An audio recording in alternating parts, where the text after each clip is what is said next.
Story 1. Nights in prison have a different kind of quiet. It's not peaceful. It's the kind that presses down on your ears until you start hearing your own heartbeat. The concrete seems to absorb every bit of warmth, every bit of sound, until all that's left is the hum of the lights and the occasional clang of metal settling somewhere deep in the block. That's the silence I lived with on my midnight shift at the state correctional facility. I'd worked nights for almost 6 years, long enough to know that boredom is your best friend. When things are quiet, you stay alive, and that's a fair trade. The thing about corrections work is that the place never really sleeps. Even when the inmates do, the building doesn't. Pipes groan, fans rattle, the old plumbing screams out for no reason. You start recognizing every noise like a song you've memorized over time. But sometimes there's something new. Something you can't file away under old building. It happened a few years back, right after an inmate hung himself in one of the segregation cells. It was tragic but not unheard of. The man had been mentally unstable, and even though the officers had checked on him regularly, it only takes a few minutes for something like that to go wrong. After that, the cell stayed empty. Paperwork said it was under maintenance, but everyone knew it was just left alone. Nobody liked walking past it, not even during rounds. 3 weeks later, I was assigned to C block on the midnight shift. I remember thinking how the air in that unit always smelled faintly metallic, like rust or blood that had been scrubbed too clean. The lights buzzed overhead in long rows, half of them flickering because maintenance never fixed anything on time. I started my rounds just like always, quietly, methodically, shining my flashlight through each small glass window in the cell doors. You learn not to make eye contact with inmates even when they're asleep. They feel it somehow. Everything was normal for the first couple of hours. A few snores, one guy pacing, the usual. The cell where the suicide happened, cell 213, sat near the end of the row. I remember thinking I'd pass it quick, just to get it over with. But when I reached it, my stomach turned cold. Through the narrow window in the sweep of my light, I saw what looked like a man hanging. At first, I thought it was some sick joke. Maybe maintenance left something there by accident. I moved closer, squinting through the glass, and saw the outline clear as day. A human figure, limp, swaying slightly. The head was tilted to one side, the shoulders slumped, and the shadow of a rope stretched up toward the ceiling beam. Every part of me went cold. My first thought wasn't ghosts or anything supernatural. It was, we've got another one. So I called it in over my radio, trying to keep my voice steady. But before I could finish the report, the figure just wasn't there anymore. One blink and it was gone. I stood frozen, staring at the same spot, my light reflecting off bare concrete. The cell was completely empty. No rope, no body, nothing. The air inside looked still, untouched the way it always did. I felt stupid, like maybe the flickering light had tricked me or my eyes had adjusted weird. Still, I unlocked the door and stepped inside just to be sure.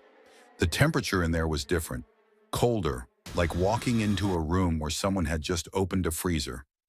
I checked the ceiling, corners, under the bunk, everything. Nothing but dust and the faint smell of disinfectant. I was about to leave when I noticed the sound.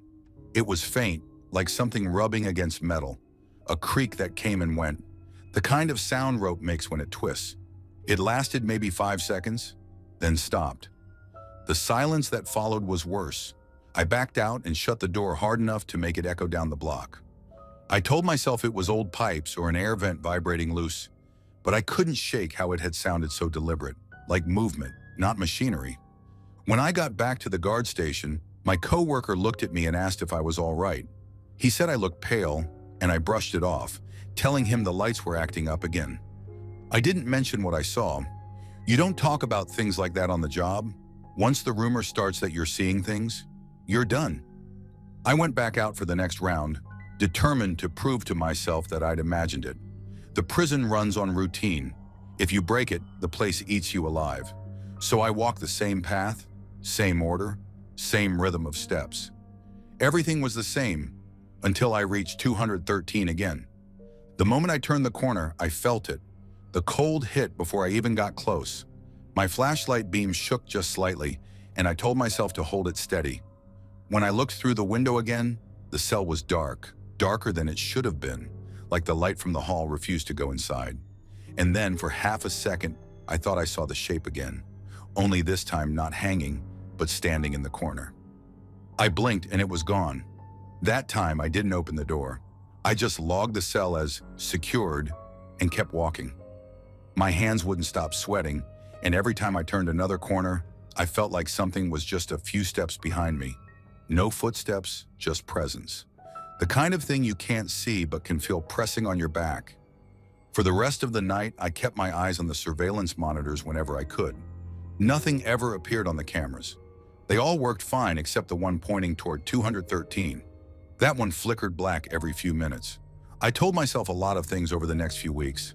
That I was tired, that maybe my mind had filled in the blanks after hearing too many stories about that cell. I even asked maintenance to check the light fixture, pretending it was about visibility for rounds. They said everything looked fine. No wiring issues, no loose bulbs, nothing. A month later, another officer, new guy, took over my shift one night. He came in the next morning looking unsettled, saying something weird had happened on his rounds. He said he could have sworn he heard a man gasping for air inside an empty cell. He didn't say which one, but I didn't need to ask. To this day, cell 213 still gets passed by quicker than the others. Nobody likes stopping there for long. Now and then, I'll hear from someone who's worked that block saying they've seen shadows move or heard something creak above them, like a weight shifting where there shouldn't be one. I've gone back a few times since then, mostly out of stubbornness, just to see if the feeling would fade. It never does. The air in that spot stays cold, and if you stand still long enough, it feels like someone else is standing right beside you. Maybe it's the building settling. Maybe it's leftover energy from a tragedy, or maybe it's just the human brain trying to make sense of silence that's too deep. All I know is that I still see it sometimes when I close my eyes, a faint outline in the dark, swaying just slightly, waiting for someone to notice. Story 2. There's a certain kind of silence that only old prisons have. Thick, heavy, and mean.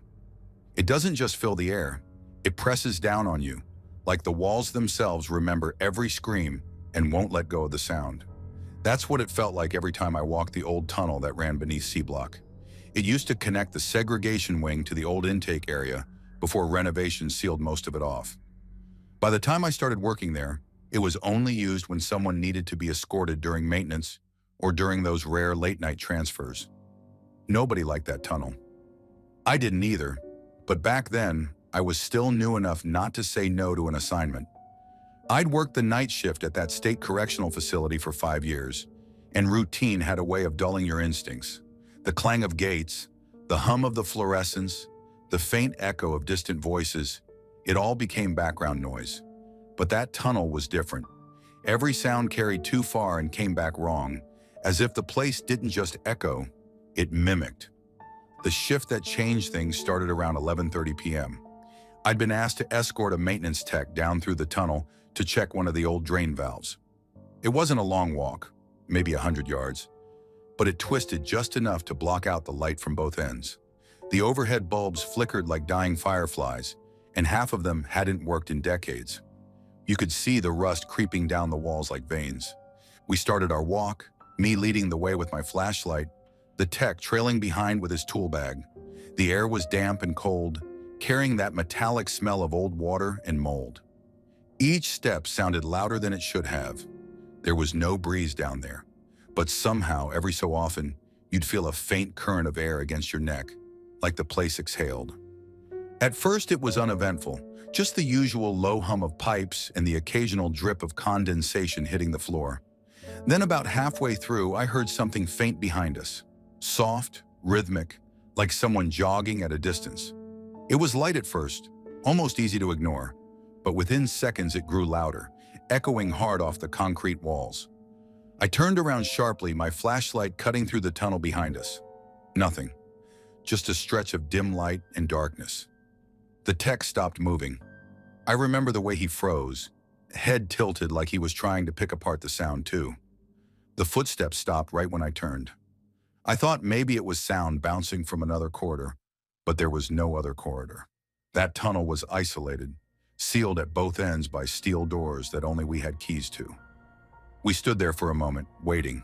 The silence afterward was so sharp it made my ears ring. I told myself it was probably just the echo of our own boots, distorted by the tunnel. That explanation made sense. Mostly. So we kept moving.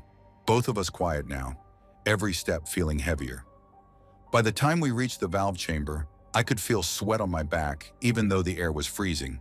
The tech started checking his gauges, muttering to himself, and I tried to keep my attention on the far end of the tunnel. I didn't want to admit it, but I felt watched. Not just from one direction, from everywhere. Like the walls themselves had eyes. While I waited, I started noticing something off. My flashlight beam would dim just slightly every now and then. Not flicker, but fade, like the battery was dying. Except it wasn't. I'd swapped it earlier that evening. Brand new batteries. The air also felt heavier, as if the oxygen had thinned. My chest felt tight. I told the tech to wrap it up, and we started heading back. That's when the footsteps came again. Only this time, they weren't behind us. They were ahead. The sound was faster, sharper, like boots hitting wet concrete at a run. The light didn't reach far enough to show anything, and I wasn't about to walk toward it. I yelled for whoever it was to stop, even though I knew no one should be down there. My voice came back hollow, warped. The running stopped. Then something else, a short, heavy sigh, the kind someone makes when they're right behind you and too close. The hairs on the back of my neck stood up before I even processed it. I turned fast, sweeping the light behind me. The tech was there, but his face was pale. His eyes weren't on me. He was staring past me. I followed his gaze to the space just to my left. Nothing visible, but I swear I felt something move. Like the air shifted in a way that had weight to it. I caught a faint sound, almost like a breath brushing my ear, followed by a low whisper that formed my name. Not loud, not threatening, just clear. Familiar almost, but wrong. Too deep, too strained. That was enough. We didn't talk about it. We didn't investigate. We just walked. Fast. I could hear the tech's boots scuffing behind me, and I didn't look back once. When we reached the gate, I shut it and locked it harder than necessary, hands shaking more than I'd like to admit. When we finally got back to the main building, the noise of the radios and the hum of the fluorescents felt like a relief. I signed the maintenance log and kept it short. Just routine inspection completed, nothing else. But just as I was about to clock out, I heard it again. Faint from just over my shoulder. A deep exhale, followed by that same gravelly whisper of my name. I turned so fast I nearly knocked over the clipboard, but the hall was empty. My partner for the next shift walked in seconds later and gave me a look like I'd seen a ghost. Maybe I had. I didn't stay to find out. I went straight to the captain the next morning and requested a post change. I told him I'd had a panic episode in the tunnels. He didn't ask questions. Maybe he'd heard enough stories over the years not to. I've replayed that night 100 times since, trying to make sense of it. The rational side of me insists it was a combination of echoes, cold drafts, and exhaustion. Maybe the tunnel's acoustics did something weird with sound. Maybe the whisper was just air venting through the old ducts. Story 3. There's a strange kind of quiet that settles over prisons at night. It's not peaceful. It's heavy, like the air itself is holding its breath. You feel it in your chest when you walk the tiers, the silence pressing down between the concrete and steel. I never used to notice it until the pandemic hit. Once the inmates were locked down and the noise died out, that quiet started to sound wrong, almost like the building itself was listening back. I've worked as a corrections officer in Michigan for over a decade, most of it in a medium security prison built in the late 70s. It's old, the kind of place where the pipes groan every time you flush, and the walls smell like bleach no matter how much you clean. During COVID, staffing got thin, and I ended up assigned to one of the older units that had been mostly shut down.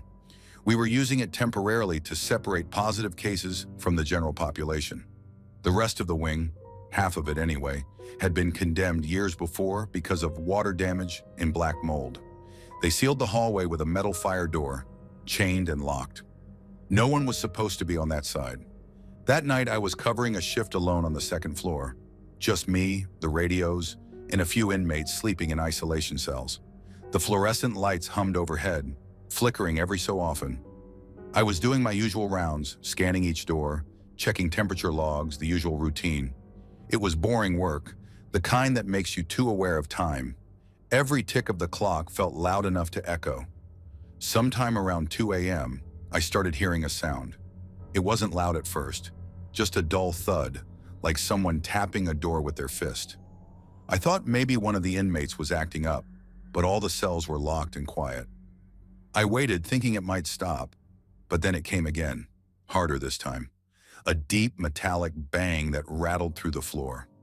I walked toward it, tracing the sound down the corridor, until I realized it was coming from the condemned side. The fire door at the end of the hallway looked the same as always. Paint peeling, padlock still in place, but the sound was definitely coming from behind it. I stood there for a moment, half expecting it to stop when I got close. It didn't. The bangs came faster, like someone was slamming their hands against the other side of the door. I called it in over the radio, telling the control room what I was hearing. The line crackled, but nobody answered. I tried again and again, but all I got was static.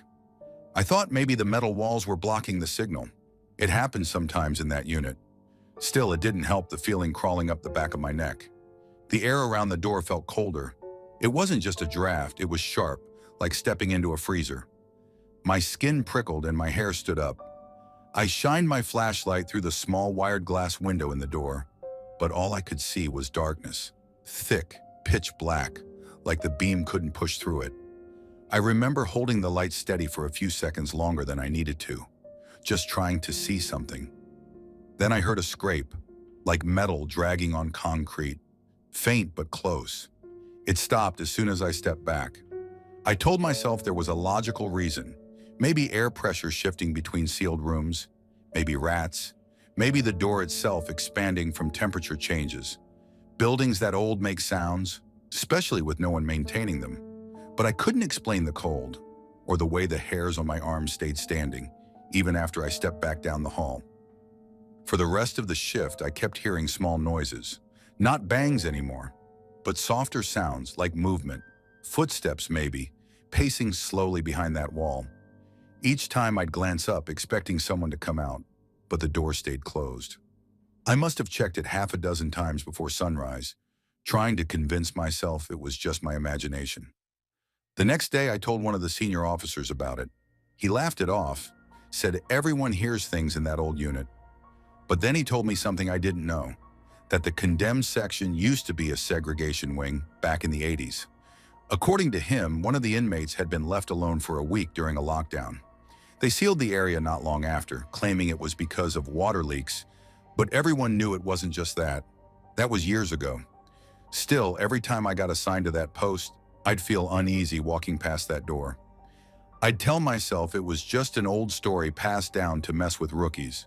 But something about that night felt different, too specific to ignore. A few weeks later, the power in that unit cut out during another night shift. Total blackout. I had only my flashlight and the emergency backup lights, which barely worked.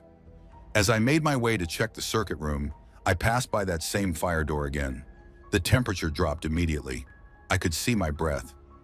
I don't know why I stopped, but I did, shining the light once more through the window. For a split second, I thought I saw something move. Not clearly, just a shape, darker than the dark around it. It vanished as fast as I saw it. I stepped back and almost dropped the flashlight. My heart was pounding so hard I could hear it. I waited, hoping it was just a trick of the light.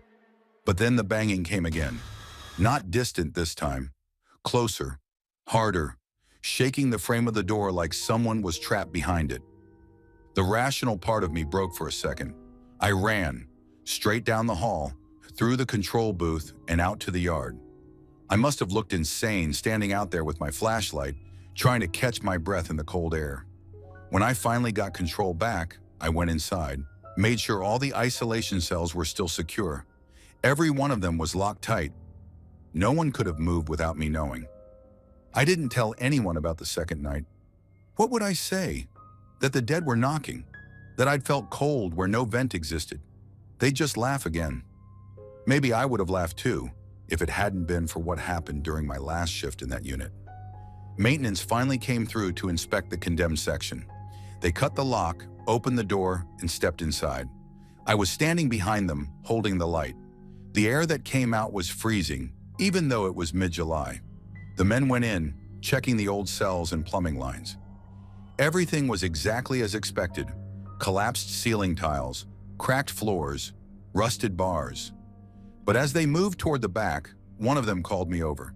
There were deep scratches on the inside of the heavy steel door. Long ones overlapping, almost like fingernail marks. No one could explain them. No tools matched. No recent entries were recorded. The last maintenance log dates back to 2003. They sealed it again later that day. New lock, new chain. I've worked plenty of shifts since, but I've never gone back inside that unit. Still, now and then, when the halls get too quiet, I swear I can hear it. The faintest echo of metal being struck, like something waiting behind that door for someone to listen. Maybe it's just the pipes, or maybe some noises don't stop just because the living have stopped making them. Story 4. There's a certain kind of quiet that only exists inside prisons at night. It's not peace, it's pressure. The air doesn't rest, it watches. Every creak, every distant clang of a gate sounds like it's waiting for you to make the wrong move. That's what it felt like the night I saw the faces in the cell windows. I worked the third shift at a medium security correctional facility that used to be a psychiatric institution before it was converted. You could still tell by the layout: tight hallways, reinforced doors, and those tiny square windows with wire mesh running through them. The inmates called it the maze, and they weren't wrong. Even after a year working there, I'd still get turned around if I wasn't paying attention. The night started like any other. A normal round, lights out at 10, final head count at 11. I remember the air being unusually cold for late summer. The heating system wasn't on yet, but the chill in the hallways felt sharper than usual, like walking through a place that didn't want you there. Most guards didn't like patrolling the old segregation wing. It hadn't been used in years, not since they moved the high-risk inmates to a newer section. But the sergeant wanted all wings logged once per night, and that night it was my turn. I didn't think much of it. I'd walked those halls before. They were empty, cleaned out long ago. The only thing that made it eerie was the old cell doors, each one with that square window at eye level, each one staring back like a blind face. My flashlight was starting to dim halfway down the corridor, but it was enough to see the peeling paint and the faint rust trails under every handle. I'd made it about halfway when I started hearing a soft tapping. At first, I thought it was the light fixture above me cooling down. It sometimes made noises after a bulb burned out. But this was different.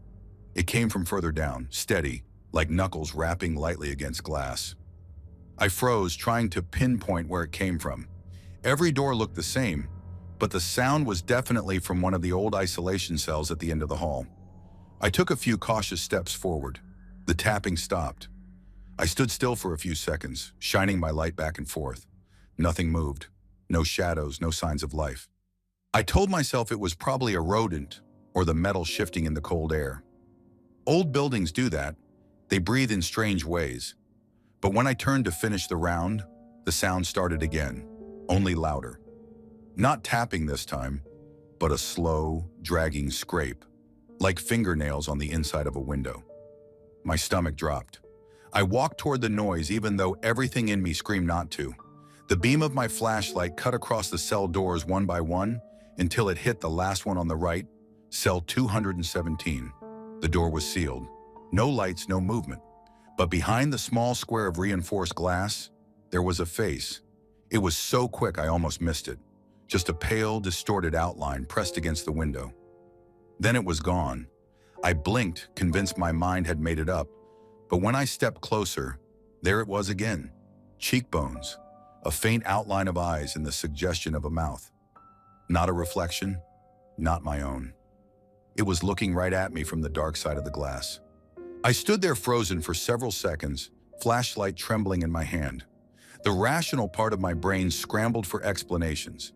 Maybe it was the reflection of my light on the inner panel.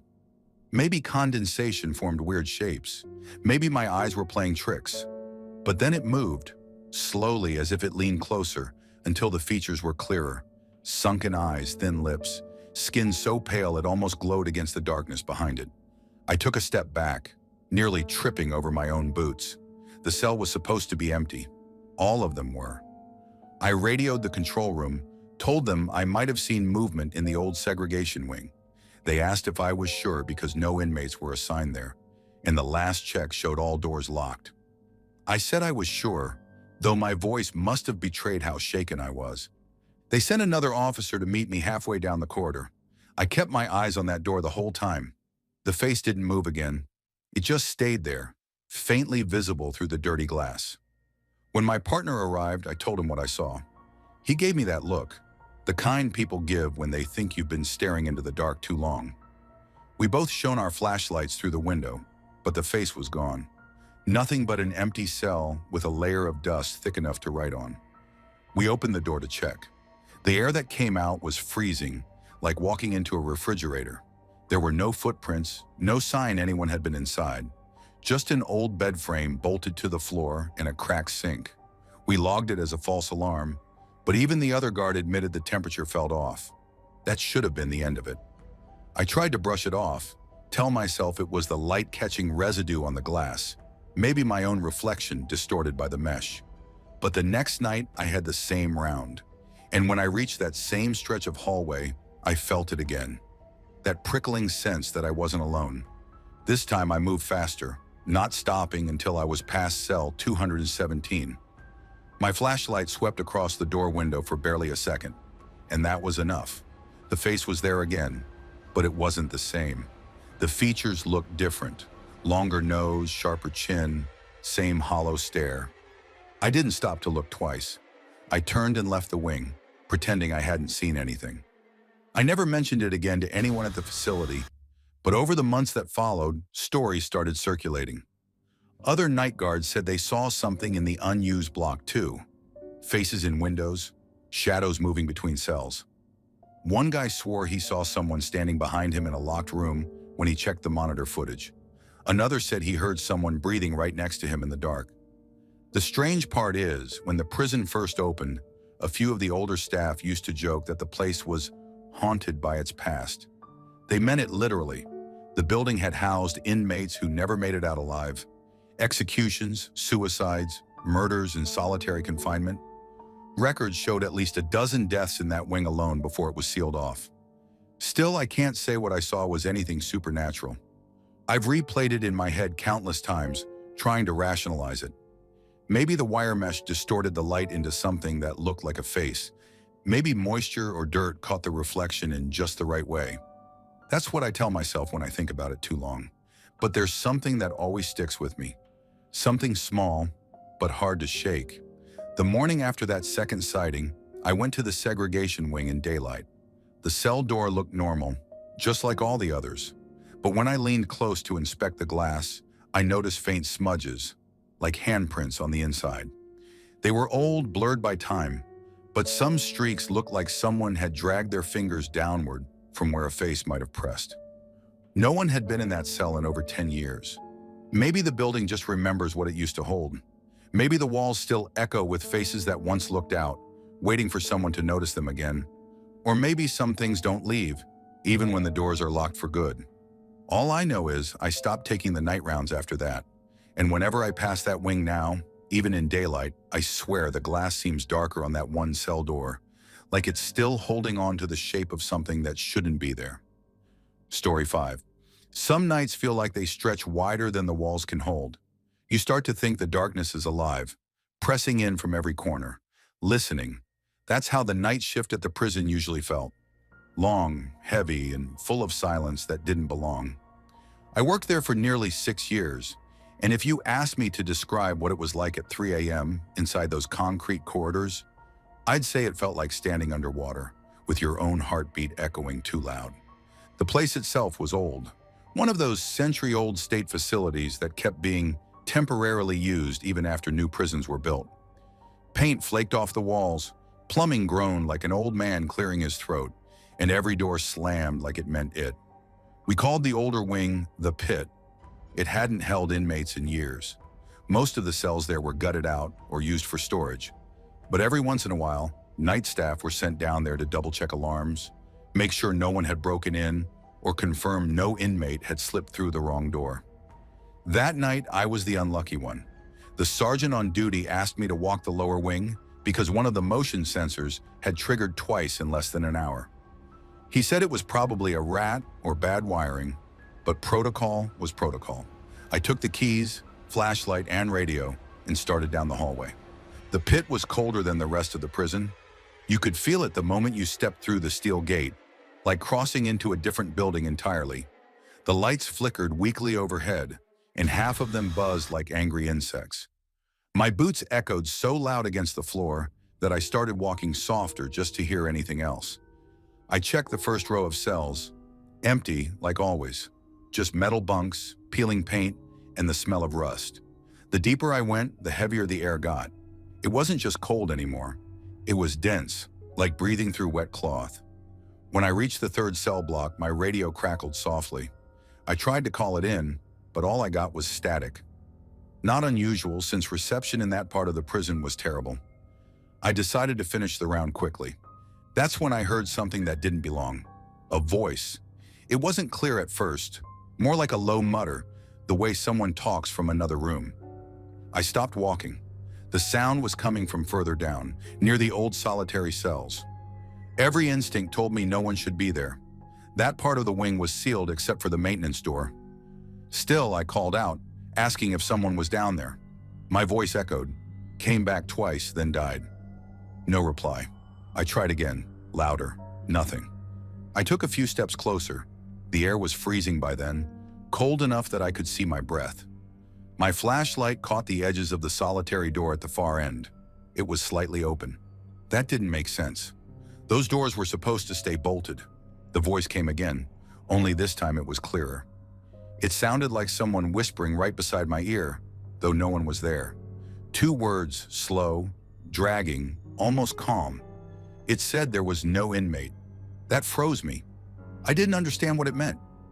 No inmate where? The cell? The wing? The whole place? I swung the flashlight around, convinced someone was hiding nearby. The beam caught nothing but empty space. My heart was pounding so loud it hurt. I took a step back, trying to tell myself it was just an echo or my mind playing tricks in the quiet. But before I could move again, the voice returned, louder this time, right behind me. It wasn't calm anymore. It hissed, sharp and fast, telling me to kill myself. I can't describe the cold that hit me then. It felt like the air got sucked out of the room, like the whole building took a deep breath and forgot to let go. Every muscle in my body locked up. I couldn't turn around, couldn't even raise the flashlight. I just stood there frozen, with that voice replaying in my head like it was inside me now instead of outside. When I finally snapped out of it, I stumbled backward until I hit the wall. I remember fumbling for my radio, pressing the call button over and over, even though it was just static. The flashlight flickered, and for half a second I thought I saw something through the open cell door. A figure, or the shape of one, standing too still, too straight, in the dark. Then the light went out completely. I don't know how long I stood there. Maybe seconds, maybe minutes. My brain just kept repeating those words, no inmate. It felt like they meant something I wasn't supposed to understand. When the flashlight finally came back on, the cell was empty. The door was shut tight again, as if it had never been open. I ran the rest of the way out. I didn't even stop to check the remaining cells. When I got back to the control room, one of the officers looked at me and asked if I was okay. Said I looked like I'd seen a ghost. I laughed it off, said the air down there was bad. Maybe I'd gotten lightheaded. He nodded but didn't look convinced. Later that night, when the sensor logs came through, something strange showed up. The motion detector that had triggered earlier, it activated one more time, right around the same minute my radio stopped working. The system labeled the movement as human-sized, but no footage existed. The camera feed from that hall had gone black for 12 minutes straight. I tried to rationalize it afterward. Maybe carbon monoxide leak, maybe stress hallucination, maybe sleep deprivation. I even checked the maintenance records. The old solitary cells had warped hinges, which could have made that door look like it moved when it hadn't. But the voice, I can't explain that part. It wasn't my own. It wasn't a thought. It had weight. It had sound. It knew I was there, and it didn't sound like it wanted me to leave. Story 6. Some buildings don't forget what they were built for. You can strip the paint, replace the locks, even empty the cells.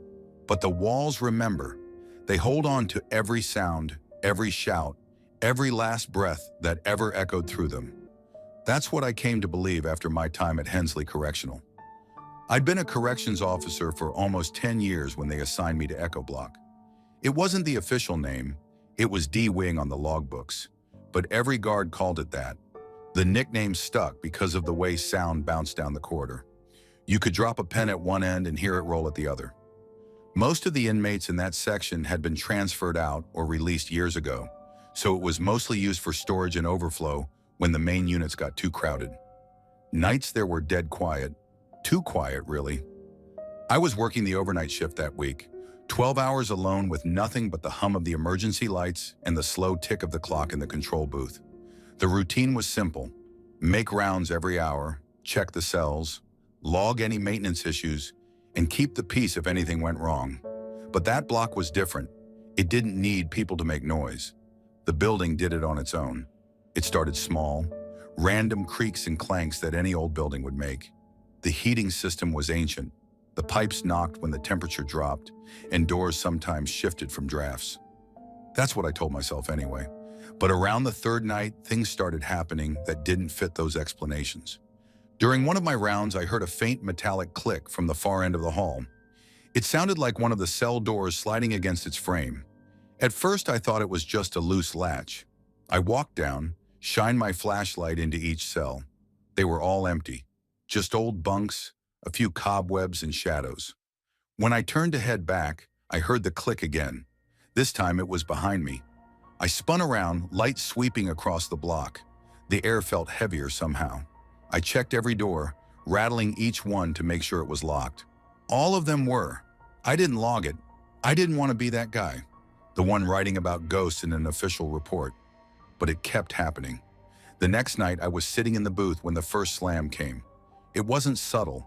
The whole block shook like something had hit it, a steel-on-steel echo that bounced from wall to wall. I jumped up so fast I nearly spilled my coffee. The monitors showed nothing, just an empty hallway, still and dark. I took the keys, went out there anyway. Walking that corridor after something like that isn't easy to describe. The sound lingers long after it stops, like the air is replaying it on a loop. I walked past each cell slowly, checking locks, checking hinges. Halfway down the hall, one door caught my eye. C7. It was open, just a few inches, but enough to see that the latch hadn't caught. That door had been locked earlier. I was sure of it. I closed it, made sure it clicked into place, and even tugged on it twice. Solid.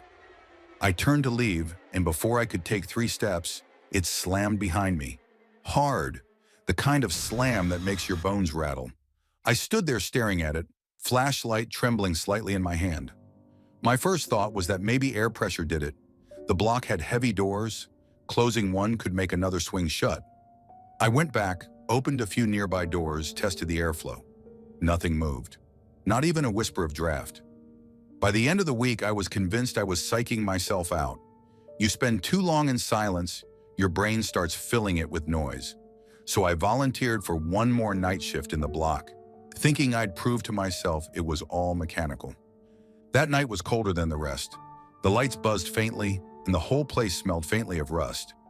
Around 2 a.m. during my second round, I decided to leave one of the doors, C7 again, half open. I wanted to see if it would move on its own. I marked its position with a strip of masking tape and went back to the booth. For a while, nothing happened. I watched the security feed, checked my log, drank stale coffee. Then, without warning, the monitors flickered, just for a split second. When they came back, I could see movement.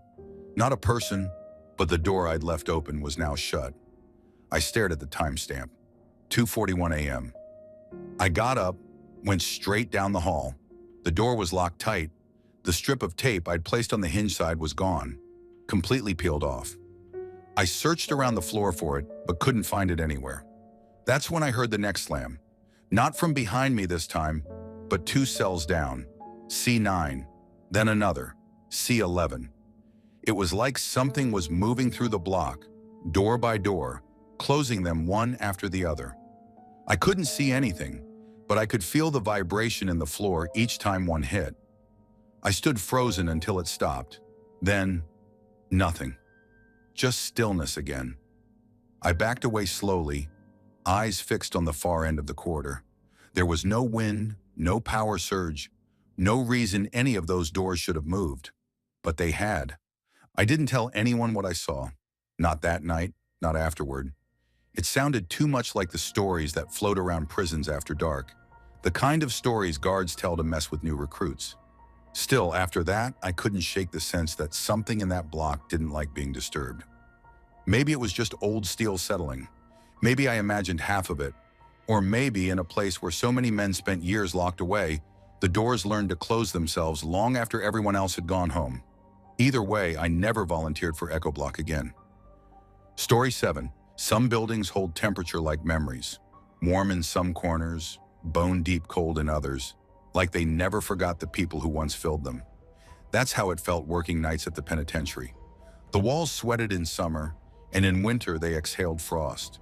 But there was one cell that didn't care what the season was. It stayed freezing no matter what. We called it Cell 42, but among the guards it was better known as the Icebox. I'd been a correctional officer for 6 years when I got stationed there. The prison itself was old, built in the 1930s on an isolated strip of land surrounded by swamps. Every sound echoed: the slamming of iron gates, the hollow shuffle of boots, the hum of the fluorescent lights that never stopped flickering. There was something unnatural about the quiet that fell after lockdown. You could hear your own pulse if you stood still long enough. The first time I noticed the cold spot, I thought it was a busted vent. It was during a late shift, about 2:30 in the morning. The temperature in the corridors usually stayed around 70 degrees thanks to the central system. But when I passed by the old solitary wing, the air changed. It was like walking through a curtain of ice. I remember stopping mid-step because my breath had fogged instantly. The cell beside me, 42, was closed off, used only for storage. I figured maybe the air unit above it had broken, so I made a note to report it and moved on. A few nights later, the same thing happened.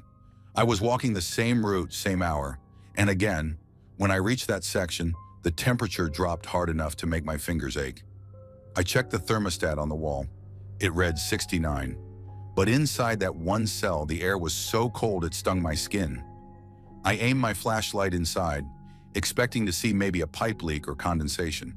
Instead, there was just darkness and the faint sound of dripping water. What got to me wasn't the temperature, it was the stillness. Normally, old prisons have a constant hum, fans, pipes, distant rattles. But in that spot, everything stopped. It felt like the world outside that cell didn't exist. I mentioned it to my supervisor during rounds. He shrugged it off, said old wings get drafts, especially where the ventilation system is uneven. Logical enough, except maintenance checked it later that week and found nothing wrong. No air leaks, no broken ducts, no exposed metal to cause cold transfer. They said the system was fine. That night, I decided to test it myself. I brought a cheap thermometer from home and hung it on the bars of cell 42 before my shift started. The rest of the prison sat steady at 71 degrees. When I came back 3 hours later, the reading inside the cell was 45. Same cell, no vents, no airflow. I remember my hands shaking when I wrote that down. For a while, I just avoided the place. Nobody liked that hallway anyway. The inmates who used to be housed there swore they heard whispering at night. One guy said something brushed his shoulder in his sleep. Another claimed he woke up unable to breathe, like something heavy sat on his chest. After enough complaints, the warden shut the block down. It stayed empty for years. But when you work in a place like that, you don't get to pick your route. I had to keep walking past 42, like clockwork, every 2 hours. Some nights were fine, quiet, empty. But on others, the temperature shift came early, before I even reached the door. I'd feel it creeping down the hall like a draft that had a mind of its own. I started noticing other things too. The faint clanging of metal from inside the cell, or the whisper of movement when there shouldn't be any. One night, I thought I saw someone in there. It was quick, just a shape near the back wall. My flashlight caught it for half a second before the beam flickered. I stood frozen, waiting for my eyes to adjust. Nothing. The cell was bare, except for a few boxes of old linens. I told myself it was probably my reflection bouncing off the metal bars. That's what I wanted to believe anyway. But then came the smell. Cold air doesn't usually have a scent, but that night it did. It smelled like old iron and bleach, the kind of sterile, biting odor you find in rooms that haven't seen sunlight in decades. My stomach turned. I backed away, but before I could take more than a few steps, I heard it, a single hollow breath. Not mine, not echo. It came from inside the cell. I froze. Every hair on my arm stood up. My flashlight dimmed again, and in the weak light, I saw what looked like frost forming along the inside of the bars. Real frost. In mid-July. That was enough for me. I finished my rounds and didn't mention it to anyone. People already whispered about that wing being haunted, and I wasn't about to add my name to that list. But I couldn't stop thinking about it. The more I ignored it, the more it gnawed at me. A week later, curiosity got the better of me. I went back during daylight hours, figuring the sun would make everything feel less eerie. It didn't. Even at noon, the temperature dropped as soon as I got close. I stepped inside just once. The floor was cold under my boots, but the strangest thing was the sound. It was muffled like being underwater. My breath came out white. I counted 5 full seconds before stepping back. That was enough to convince me that something about that room wasn't natural. Years later, when I left that job, I still thought about cell 42. Sometimes in the dead of winter, when my house got too quiet, I'd remember that moment. The air turning to ice, the breath that wasn't mine, the sense of something standing inches away even though I couldn't see it. Was it a ghost? Maybe. Or maybe it was something else. Temperature can play tricks on the body. Cold air hits your nerves, slows your heart rate, makes your brain misfire.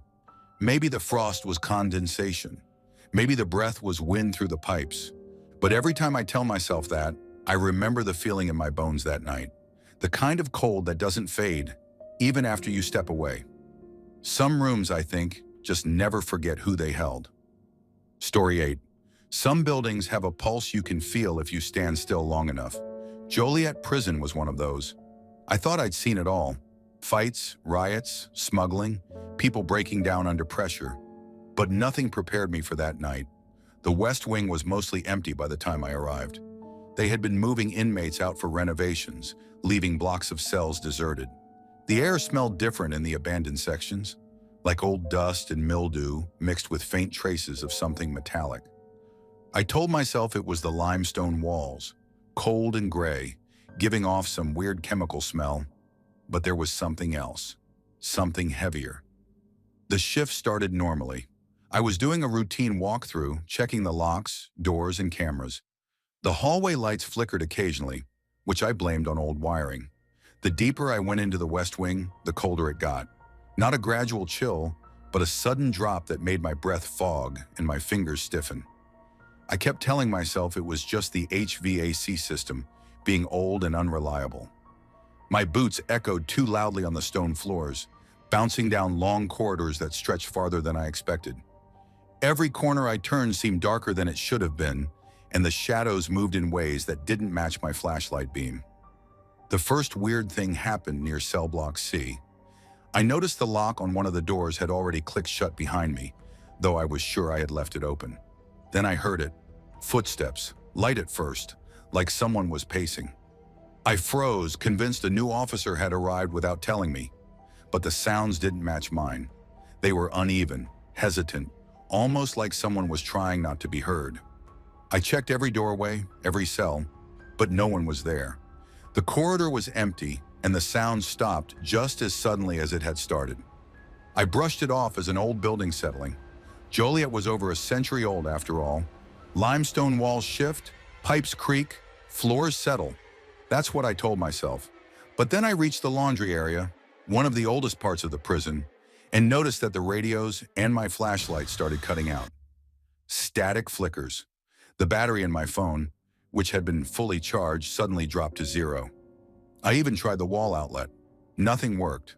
That part of the prison had no power for years, so I didn't expect anything. But it felt different, like the equipment didn't want to function.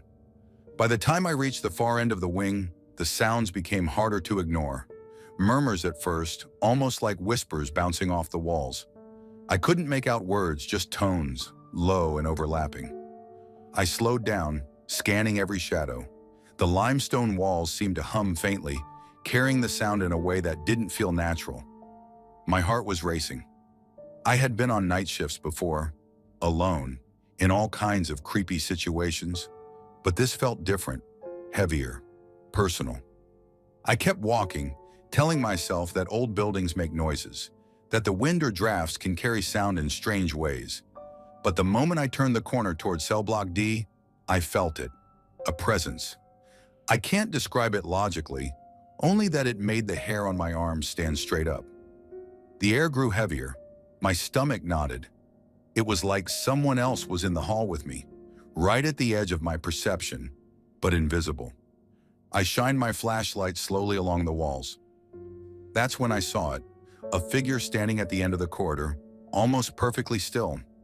At first I thought it was a maintenance worker or a late officer, but the shape didn't look right. The figure was human in shape but completely dark. No features, no legs visible. Just a torso, arms, and a head.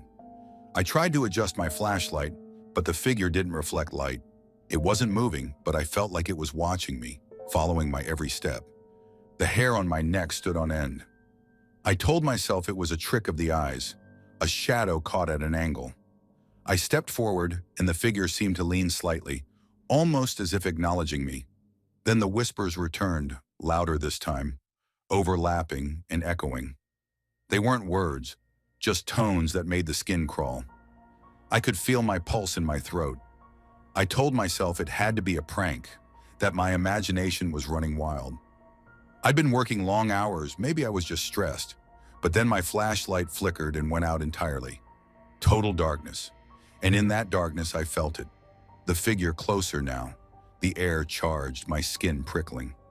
I took a cautious step backward, heart hammering, and that's when I saw the eyes. Two empty holes where eyes should have been. Not glowing, not red, just nothing. I froze, unable to move, unable to breathe properly. My mind screamed at me to run, but my legs wouldn't obey. The only sound I could hear was my own breath in the faint hum of the building settling, or maybe not settling. Then as quickly as it had appeared, the figure vanished. No shadow, no whisper, nothing. Just an empty corridor. My flashlight flickered back on, dim but functional. I didn't wait around to see if it would return. I bolted, running the length of the hall, never looking back, my keys clanging in my hand as I fumbled for the exit. Once I reached the main building and locked the door behind me, I collapsed against the wall, shaking. The next day, I went back with a fellow officer to inspect the wing properly. We checked every cell, every corner, every hallway. Nothing. No signs anyone, or anything, had been there. The locks worked fine, the floors were untouched, and the lights, radio, and phone all functioned normally. My colleague laughed it off when I told him about the dark figure and the whispers. He suggested it was exhaustion, stress, or the way the light reflected off the limestone. Maybe he was right. Maybe I had imagined it all. But there's one detail that still haunts me. When I went back alone a week later to check a maintenance report, I noticed faint impressions on the limestone wall in the exact spot where I'd seen the figure. Two round indentations about eye height, as if someone or something had pressed their face against the stone. They were subtle, barely visible, but when I shone my light at an angle, the shadows revealed them clearly. I never worked the West Wing alone again. I don't talk about what happened that night. Some might call it paranoia. Some might call it fatigue. I just know that when I walk past that hallway now, I feel that pulse again, like the building is alive, and some presence is still waiting for anyone who dares to wander down the limestone halls after dark. Story 9. Some nights in that prison feel like you're walking through a clock that forgot how to tick. The halls stretch longer than they should, and the fluorescent lights hum in a way that makes your skin crawl if you listen too long. That's how it felt the night I first noticed something wasn't right. I had been working there for about 8 months, and I thought I'd seen it all. Drunks, fights, suicide attempts. But that night was different. There was a weight in the air, A cold that didn't come from the air conditioning, like the walls themselves were holding their breath. I was on overtime, assigned to a one-on-one. That's when a prisoner shows signs of being suicidal, and your job is to make sure he doesn't hurt himself. You stay with him, check that he's breathing every 15 minutes, and your partner walks by about every half hour to make sure you aren't nodding off. Most nights it's boring, just staring at the same four walls, but this night the quiet started pressing in. You could hear the faint creak of pipes, the occasional drip of water, even the distant hum of the vending machines down the hall, and it all felt amplified. It was around 2 a.m. when I finished checking the prisoner. I used my flashlight to sweep across the cell, confirming he was breathing. Everything looked normal. I bent over my clipboard to mark the check, and then, out of the corner of my eye, I noticed movement. At first, I thought it was my partner doing his rounds early, but I knew he had just passed through 15 minutes ago. And besides, all the prisoners were locked in their cells. There shouldn't have been anyone down there. I turned to look, and that's when I saw him, a figure moving down the housing unit. He wore a blue uniform, unlike anything I'd ever seen before, complete with a Breton cap, shiny black leather belt, and a baton in his hand. The uniform was crisp, old-fashioned, and familiar in a way that made my stomach twist. That wasn't a style our department used anymore. We wore gray modern uniforms. This was something from decades ago. My brain tried to rationalize it. Maybe a contractor, maybe someone dressed for a training video. But the more I stared, the less sense it made. The figure walked slowly down the corridor, just beyond the prisoner's cells. I could see the back of the cap, the shine of the belt buckle catching the dim light from the ceiling. Every step he took made a faint scrape against the floor, and for some reason it sounded muffled, like he wasn't really touching the ground. My heart was pounding. I pinched myself hard to make sure I wasn't dreaming. When I looked again, he was gone. Just gone, as if he'd never been there. The entire unit felt heavier after that. The silence was different, charged, like the air itself was waiting for something. I kept checking the cells, making sure the prisoner was still breathing, but I couldn't shake the image of that uniformed figure.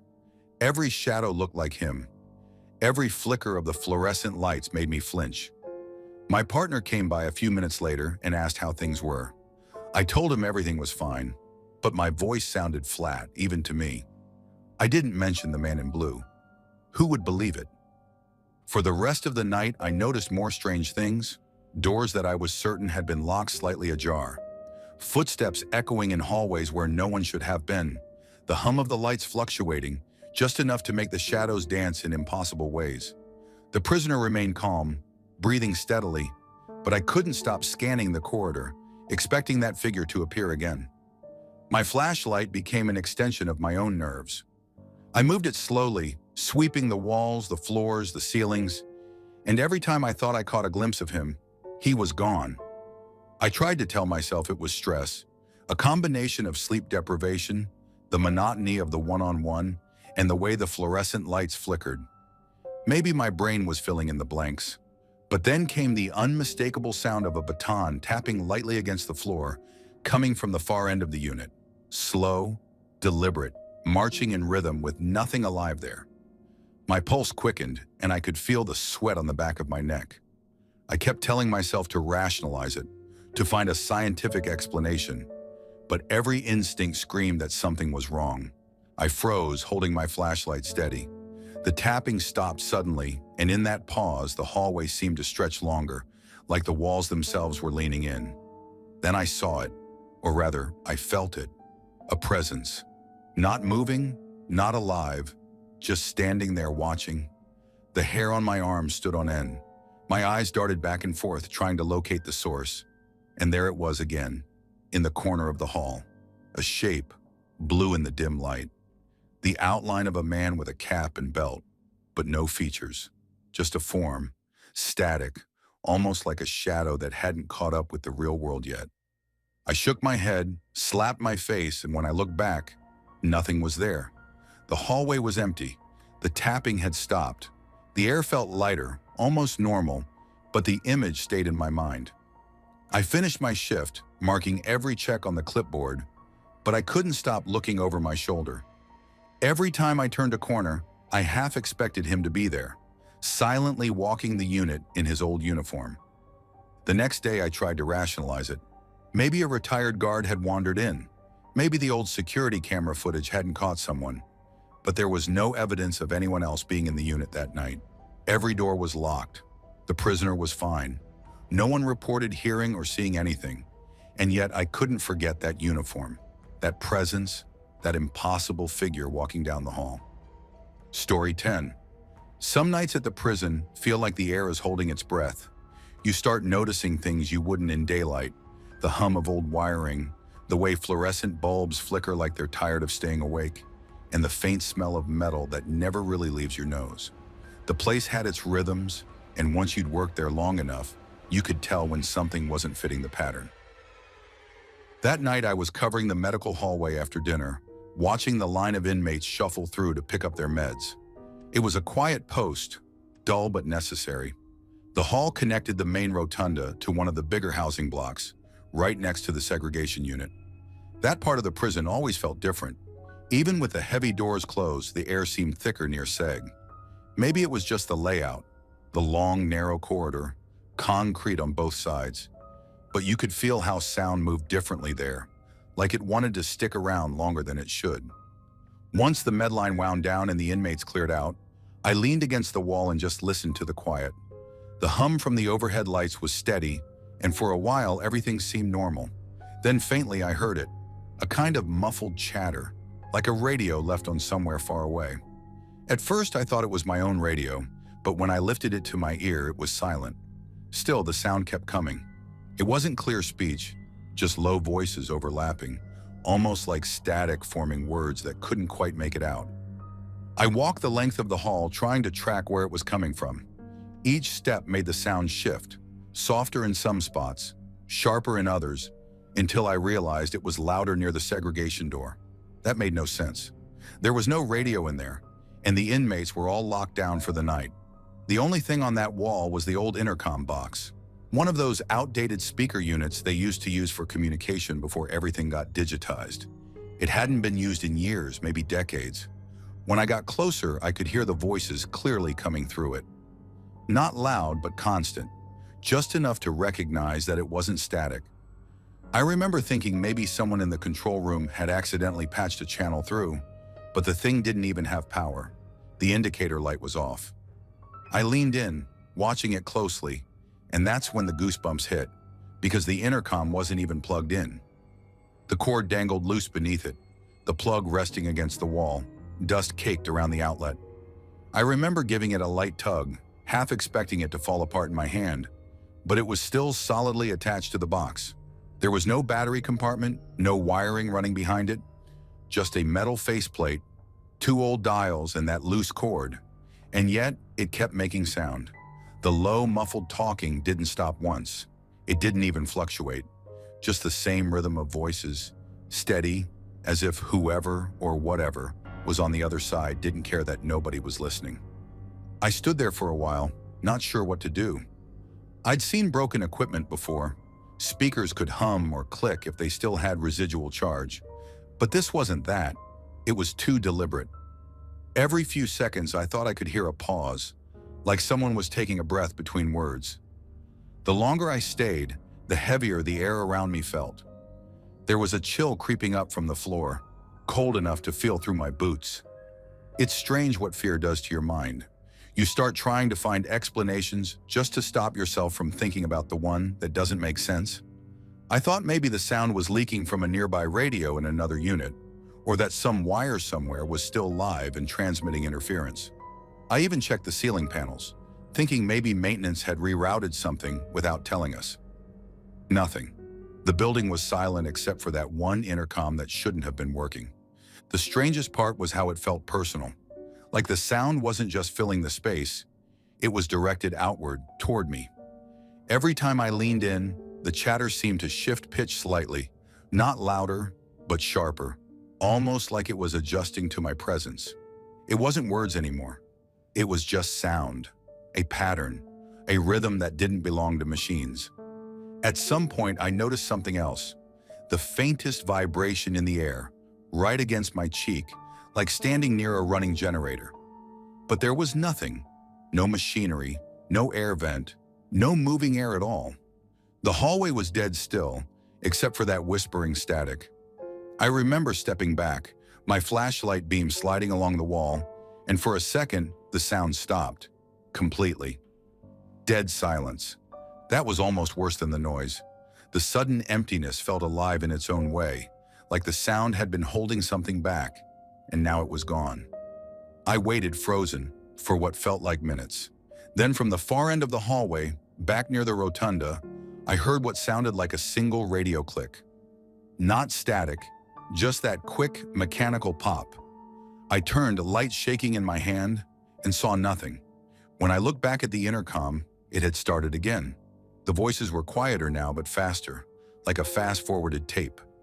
I couldn't take it anymore. I logged my report, left the hallway, and went back to the main station. I didn't mention what I'd seen or heard right away. Part of me was afraid someone would think I was making it up, or worse, that I was losing it. So I kept quiet. Later that night, before end of shift, I went back to check if it was still going. The sound was gone. The intercom was completely silent. I bent down again to look at the cord. It was still unplugged in the exact same place. No dust had been disturbed. It looked untouched. Over the next few days, I tried to rationalize it. Maybe a hidden line was still connected. Maybe the intercom was picking up frequency bleed from the radios in the control room. That was the only thing that halfway made sense. Still, I couldn't shake the feeling that what I'd heard wasn't mechanical. It felt too human, too intentional. It never made a sound again. But every once in a while, when I passed through that hall, I'd catch myself glancing at the wall where it hung, half expecting to hear that faint, impossible whispering start up again. And even now, years later, I still can't decide which possibility is worse, that it really happened or that maybe it didn't, and I was the only one who heard it.